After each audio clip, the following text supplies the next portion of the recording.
Lok Sabha seat का संपूर्ण इतिहास जानेंगे। दौसा की लोकसभा सीट से कब कौन कौन सांसद बना, इस पर चर्चा करेंगे। इसके अलावा दौसा की लोकसभा सीट पर कब बड़े उलटफेर हुए, इसके बारे में भी चर्चा करेंगे। सबसे पहले अगर बात करें पहले लोकसभा चुनाव 1952 की, तो 1952 में दौसा लोकसभा से कांग्रेस पार्टी के राज बहादुर सांसद बने थे। इसके बाद अगर बात करें दूसरे लोकसभा चुनाव 1957 की, तो 1957 में दौसा लोकसभा से कांग्रेस पार्टी के जीडी सोमानी सांसद बने थे। इसके बाद अगर बात करें तीसरे लोकसभा चुनाव 1962 की, तो 1962 में दौसा लोकसभा से स्वतंत्र पार्टी के पृथ्वीराज सांसद बने थे। हम आपको बता दें कि स्वतंत्र पार्टी 1959 में बनी थी और 1974 में खत्म हो गई थी। इसके बाद अगर बात करें चौथे लोकसभा चुनाव 1967 की, तो 1967 में दौसा लोकसभा से स्वतंत्र पार्टी के आरसी गणपत सांसद बने थे। इसके बाद अगर बात करें पांचवे लोकसभा चुनाव 1971 की, तो 1971 में दौसा लोकसभा से कांग्रेस पार्टी के नवल किशोर शर्मा सांसद बने थे। इसके बाद अगर बात करें छठे लोकसभा चुनाव 1977 की, तो 1977 में दौसा लोकसभा से जनता पार्टी के नाथू सिंह गुर्जर सांसद बने थे। इसके बाद अगर बात करें सातवें लोकसभा चुनाव 1980 की, तो 1980 में दौसा लोकसभा से कांग्रेस के नवल किशोर शर्मा दूसरी बार सांसद बने थे। इसके बाद अगर बात करें आठवें लोकसभा चुनाव 1984 की, तो 1984 में दौसा लोकसभा से कांग्रेस के राजेश पायलट पहली बार सांसद बने थे।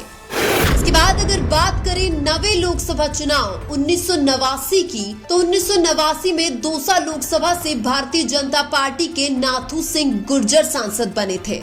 इसके बाद अगर बात करें 10वें लोकसभा चुनाव 1991 की, तो 1991 में दौसा लोकसभा से कांग्रेस के राजेश पायलट दूसरी बार सांसद बने थे। इसके अलावा 11वें लोकसभा चुनाव 1996, 12वें लोकसभा चुनाव 1998 और 13वें लोकसभा चुनाव 1999 में भी दौसा लोकसभा से कांग्रेस के राजेश पायलट ही सांसद बने थे। हम आपको बता दें कि 11वें लोकसभा चुनाव 1996 और 12वें लोकसभा चुनाव 1998 में किसी भी पार्टी को पूर्ण बहुमत नहीं मिला था। इसीलिए 1996 और 1998 में बनी सरकार अल्पमत की वजह से गिर गई थी, जिसके कारण 1996 और 1999 के बीच 4 साल में ही हिंदुस्तान में 3 लोकसभा चुनाव हुए थे। 1996 के लोकसभा चुनाव में दौसा लोकसभा क्षेत्र से बीजेपी के टिकट पर डॉक्टर किरोड़ी लाल मीणा और कांग्रेस के टिकट पर राजेश पायलट आमने सामने चुनाव लड़े थे, जिसमें कांग्रेस के राजेश पायलट चुनाव जीते थे और डॉक्टर किरोड़ी लाल को हार का सामना करना पड़ा था। लेकिन सन 2000 में राजेश पायलट की सड़क दुर्घटना में मौत हो जाती है।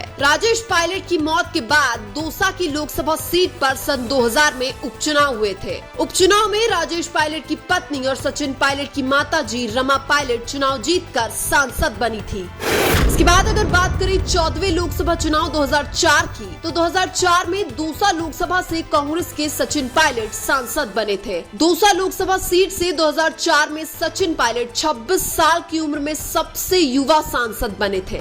इसके बाद अगर बात करें 15वें लोकसभा चुनाव 2009 की, तो हम आपको बता दें कि दौसा की लोकसभा सीट 2009 में एसटी यानी कि अनुसूचित जनजाति के लिए रिजर्व की गई थी। 2009 में दौसा की लोकसभा सीट से डॉक्टर किरोड़ी लाल मीणा एक नया रिकॉर्ड बनाते हुए 1,40,000 वोटों से चुनाव जीतकर निर्दलीय सांसद बने थे।